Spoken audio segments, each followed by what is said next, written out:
Chapter 17. You shall not sacrifice to the Lord your God a bull or a sheep which has any blemish or defect, for that is an abomination to the Lord your God.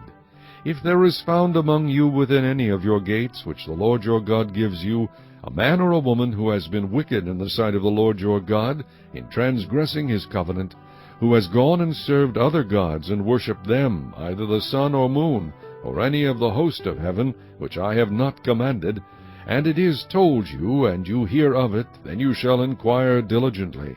And if it is indeed true and certain that such an abomination has been committed in Israel, then you shall bring out to your gates that man or woman who has committed that wicked thing, and shall stone to death that man or woman with stones.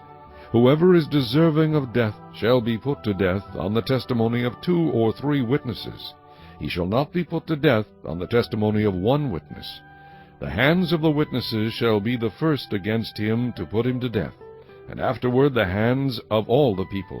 So you shall put away the evil from among you. If a matter arises which is too hard for you to judge, between degrees of guilt for bloodshed, between one judgment or another, or between one punishment or another, matters of controversy within your gates, then you shall arise and go up to the place which the Lord your God chooses. And you shall come to the priests, the Levites, and to the judge there in those days, and inquire of them. They shall pronounce upon you the sentence of judgment. You shall do according to the sentence which they pronounce upon you in that place which the Lord chooses. And you shall be careful to do according to all that they order you, according to the sentence of the law in which they instruct you, according to the judgment which they tell you, you shall do. You shall not turn aside to the right hand or to the left from the sentence which they pronounce upon you. Now the man who acts presumptuously, and will not heed the priest who stands to minister there before the Lord your God, or the judge, that man shall die. So you shall put away the evil from Israel.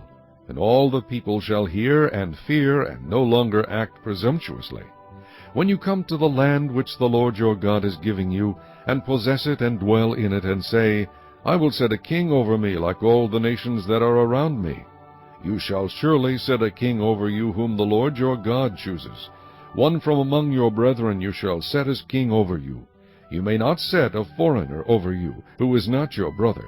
But he shall not multiply horses for himself, nor cause the people to return to Egypt to multiply horses.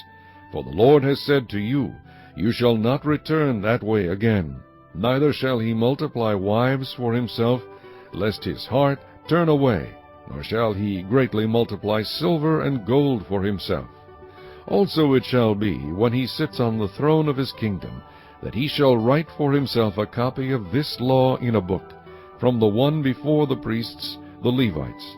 And it shall be with him, and he shall read it all the days of his life, that he may learn to fear the Lord his God, and be careful to observe all the words of this law and these statutes, that his heart may not be lifted above his brethren, that he may not turn aside from the commandment to the right hand or to the left, and that he may prolong his days in his kingdom, he and his children in the midst of Israel.